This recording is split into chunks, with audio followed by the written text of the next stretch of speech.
Good morning, everybody. This is Diggs. It's another beautiful day out here in the Pacific Northwest. Today, we're going to be doing our third episode of Morning Sip. We're going to be talking about Draconian, Justin+Friends, Lara Croft, and Elena. Let's go ahead and dig in. Now, if you are new to the Morning Sip, it is basically just where I kind of go on and talk really casually with you guys about what my experiences are, what I'm thinking about, and kind of what's on the top of my mind. I've wanted to make a video about Draconian for a few days. I probably won't make like a final recap video. I'll probably just let this be the final recap. But it has been confirmed to me that Draconian is no longer in existence. They were stripped of their guild titles. They were stripped of, the accounts that were in there.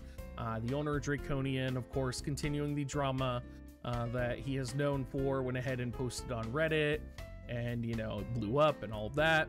But they are gone now. Even if there was a hacking guild up there that wanted to make their way up, it would take months to get there. And I think at this point, if one has been swatted down, any other hacking guilds will probably be swatted down when they get up there as well. Draconian, of course, only able to get to number 4, even with a team full of hackers. Shout out to the guilds who were able to successfully prevent Draconian from actually getting points. I think, that effort that you went into and applied and put into probably is what stopped Draconian from hitting number 1. Shout out to everyone else that, wrote a ticket and submitted it. It makes a difference, and it's great that we are in a community, especially with the competitive scene for tournaments and PvP, where people do care and they do actively petition both Square Enix and everyone and content creators. I think I've gotten non-stop messages about Draconian for months now. But yeah, I feel really good that the community has kind of ousted Draconian for good. Justin+Friends. I was on Justin+Friends last Tuesday. We had a lot of fun. It was amazing. We were on the carousel, actually, so that means we were on the front page of Twitch. We did actually end up getting about 2,500 viewers, which was amazing. It's the first time I've ever been on the front page of Twitch before, and it was really cool. It's really cool to have a picture of yourself on the front page of Twitch and just, be a part of a stream with that many people. I know there are content creators out there where 2,500 is like their normal day, right?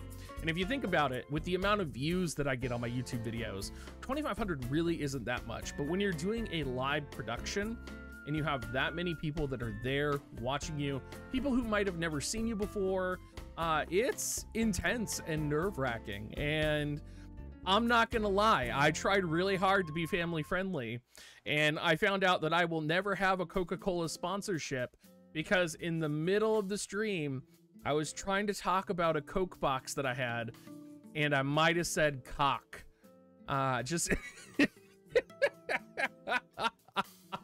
It was like, the moment I said it was mortifying, because when you're in front of that many people and you drop cock, what are you gonna do? What are you supposed to say?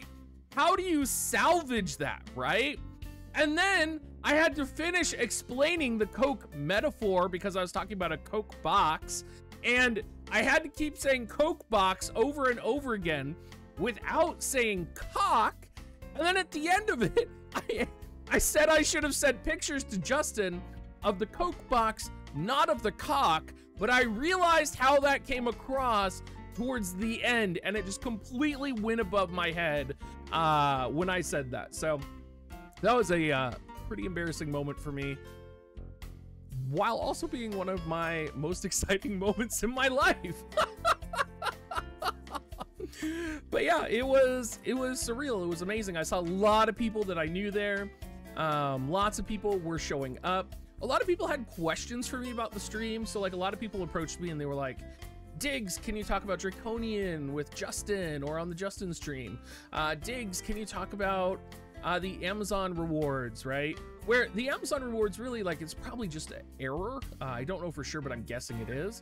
But like, people wanted me to bring that up on stream, and so I did want to talk about that a little bit, because there's this perception that, you know, if a game has a problem, talking about it on a live stream is going to solve it, right? And you have to understand that for the majority of the community, Draconian, you know, all of these other things, these things don't really matter to the majority of people that play the game. They're very important to players that spend a lot, players that are in top tier guilds, players that kind of survive the community. But on a stream like this, where the goal is kind of outreach, right? Outreach to kind of show the game off or to introduce the game to new players, right? The goal is not necessarily to talk about these types of situations. And Square Enix, being Square Enix, doesn't like talking about these situations.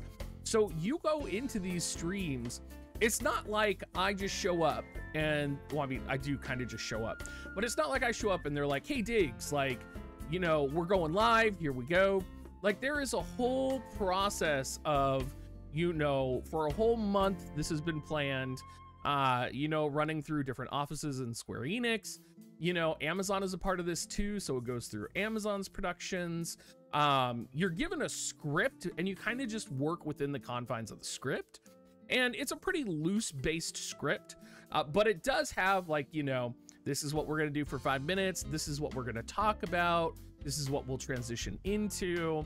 And there's not really, like, you don't have the free time or the flexibility to stray into those other topics, because when you're participating in a stream like that, the goals are not necessarily to talk about, like, hot topic issues. The goal is to introduce the game to new players. And, you know, it's an interesting thing because you have to balance, you have to balance the idea of, you know, maintaining the game, keeping it playable, keeping it accessible to players, while also addressing these situations. And I think that's kind of where people struggle in understanding kind of why it's not talked about on streams, or why they don't address it in the way that they do, right? A more appropriate area to address it might be at a fan fest, right? Where, you know, Hiroki is interacting directly with fans at fan fest. Yes, this is a community stream, but it's also kind of a stream that's designed to bring in new players to the game, right? That's why, you know, we were on the front page of Twitch. That's why, you know, there were so many people there compared to other streams. Is this stream was really like, let's get some new players in. Let's introduce them to Diggs. Let's introduce them to WoTV, and that type of thing. So I think hopefully that it kind of explains a little bit of how the process works. And I hope you guys understand kind of why a lot of these sort of topics, these hot button topics, right, that people care about aren't always talked about in these types of streams. We do have Lara Croft that came out to move on. Lara Croft was way better than I expected. Lara Croft, turns out that I'm actually running a mono water composition right now, and I'm actually doing pretty good in guild battles and class match. I fought a couple people and, like, I tried to find the right balance. I think you're really gonna need, like, before water mono composition gets really, really good, you're probably gonna need the Miranda EX Vision card, which gives lightning resistance 20% to water-based units, or you're gonna need some type of a water-based tank. Maybe you could make, you know, Tidus into a tank somehow. It just needs, you know, something. And I'm experimenting with, like, throwing in Bikini Lilith in there and all of that. So I'm really been enjoying Lara Croft, and I've actually been really surprised at how powerful she is. And it could just be because the maps favor her right now, right? And this is kind of like a prime time for, like, missile compositions and all of that. And it's like, you know, maybe I'm not in the top of the arena, or maybe it's because our guild is not in the top 10, right? But I've really been enjoying her. I think her paired with Sorel, who I think is now like a god with the Ildira VC, stacking that Elzira VC with Lara Croft is ridiculous. And I'll probably do a video later today highlighting my class matches. We might do some arena just so I can show off how much I love Lara Croft, because she is incredible. And while I'm still trying to find the right combination, the last party setup that I used was actually Lara Croft, Orwell, and Bikini Lilith. And I kept kind of going back and forth, but I think those elements kind of capture a lot of like the opposing element's weaknesses, and I think there's a lot of strength there. So I've been really enjoying Lara, and I did 120 her early because I wanted to use her on the Justin+Friends stream because I wanted to show her off a bit. But now that I have her 120, I'm like, holy cow, she is a beast. Her guns are amazing too. I'll probably be crafting 2 of them because I have a feeling I'll be using them on other gunner units, especially when, if you guys haven't seen that diamond coat comes out, that's going to be another piece of gear that is absolutely destructive with gunners. Like, I have a feeling Lucia EX is going to come out. She's going to be amazing, especially paired with, you know, Tomb Raider. So I have a feeling that we are going to see Lara Croft around for quite a while, and I think she's going to be a lot better than people initially think, right? Finally, we do have Elena coming out, and Elena is a big deal. I thought, you know, Lara Croft was going to be a big deal, but Elena is like, holy shit, lose my mind. So excited for her. And it really feels like the last week in WoTV has been a really huge marathon, because we've had, you know, we've had Final Fantasy VII, we've had Tomb Raider, and now we're getting Elena. And this is only the 2nd week of the 1.5 year anniversary. So there's lots going on.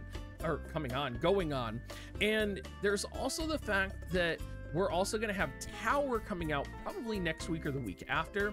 So I have to prepare and write a new Tower guide, which I've been working on, and you'll probably see me stream it. I usually stream my Tower guide making on Twitch, so I'm kind of excited to try it out on YouTube and see what you guys think. But I'm excited for the Tower to come out. I'm excited for Elena to come out. I think she's going to be like an upgraded Spellblade class, which will be very powerful, you know, both in conjunction with Jaden. You know, odds are, from what I've heard, she will be limited. I've heard a couple reasons for that, because they did show her banner, or not her banner, but her like limited time like quest that you can do. So there's a couple people that were like, yeah, this is 2 weeks versus 3 weeks, so that means she's limited. So I imagine she will be limited, like most of the, you know, Dwayne, Fryevia. I wouldn't be surprised to see Fryevia and Dwayne come back next week as well, or to have some type of like a Brave Exvius 1.5 year anniversary event. I think it's going to be really busy, and I think there's going to be a lot happening. What else do we want to talk about? We've kind of talked through the 4 topics that I was really passionate about, and I felt like I've been getting asked a lot by people. What's coming up over the next month or so? I'm really excited for Halloween Leela EX. I'm really excited for Ryryu EX. Like, undoubtedly those are going to be coming. We should be expecting, if they're, I don't think they're here already, Leviathan 3-star and Typhon 3-star. They should be coming sometime soon. So I'm excited to use Typhon 3-star in like mono wind compositions with Tifa. And I might be experimenting with Tifa a lot. I really enjoyed the class match, or not the class match, the free match battle that I did with Justin+Friends, where it had Tifa as a paladin sub using Taunting Blade, along with a support, I think it was a support Black Rose Helena support unit. It was like some type of support composition, and the 2B was in there for sure. And it was just really cool, and I love the composition, and I kind of want to try it. I kind of want to give it a go and mess around with that, and, you know, see if maybe I can't get something like that to work for Tidus or some other water type based tank unit to have a lot of fun with that. So anyway, everybody, I think we're at the end here. Dig.gs/offer is back, by the way, if you didn't know. So make sure you go to dig.gs/offer if you are getting your Amazon coins. And I'll probably be streaming, this is coming out Friday. I'll probably stream Saturday, Sunday, I'm guessing, because of course, Oron J will be streaming Friday night. Maybe I'll stream late Friday night, once the Friday Night Fights is all over and stuff. That would probably be a good idea. Maybe we'll start working on the tower guide then. Anyway, everybody, thank you so much, and I hope you guys will have a great rest of your day.